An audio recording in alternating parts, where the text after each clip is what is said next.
In many places around the world, rainfall is a given.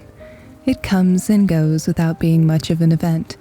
But here in my home, we celebrate the rainfall, knowing we will soon go months with barely any. The land will become parched and dry and prone to wildfires.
It is shortly after the rainfall that a very elusive but delectable life form appears on the forest floor.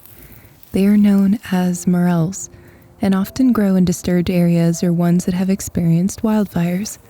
They're absolutely delicious and very different from the mushrooms you usually see in the stores.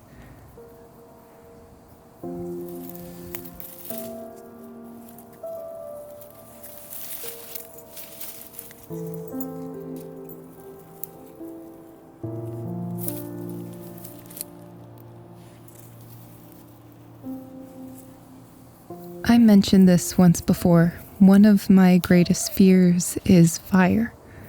I've experienced a home fire and it is terrifying. When I shared this with a friend, they wondered why I would move to a place that regularly experiences wildfires. I suppose my answer is because sometimes the benefits of a decision far outweigh the risk. I am so happy here, and no matter what happens, I wouldn't want to be anywhere else.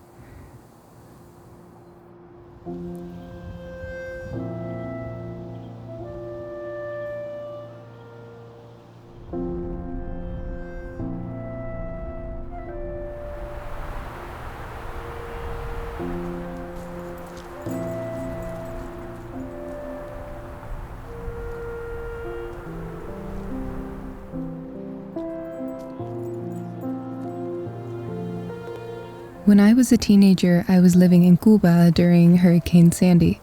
When I lived on the coastline, we feared tsunamis and earthquakes. Wherever we went, there was risk, and here it is no different.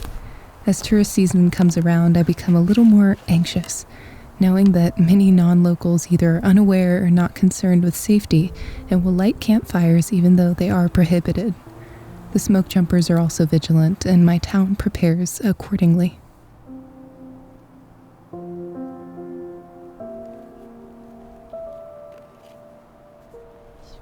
We water the grass around our homes and put together a box of valuables. In my box, I put all my documents and pet supplies and some of my favorite paintings and books. I try to be practical and only take what is needed or most important to me. At any point, we could lose everything.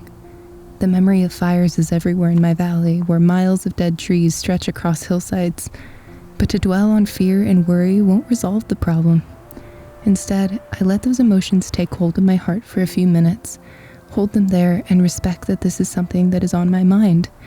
Then I try to force myself to let it go, and instead turn to asking myself, what can I do?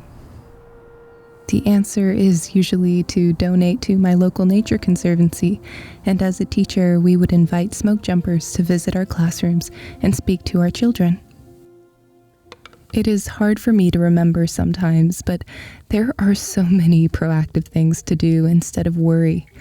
In our world right now, it is easy to see things through the eyes of negativity and cynicism, but I will always believe that that feeds despair instead of cultivating hope and action and unity.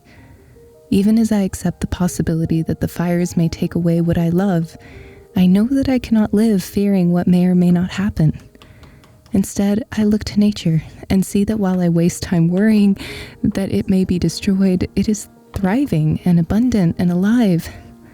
With wildfires come new plants and undergrowth that feed the animals, a variety of plants that thrive in ashy soil, and of course, delicious mushrooms. In the midst of destruction, I try to see the hope being rebuilt, and of course, enjoying the delicacies that nature has to offer. I hope you have a lovely day or night.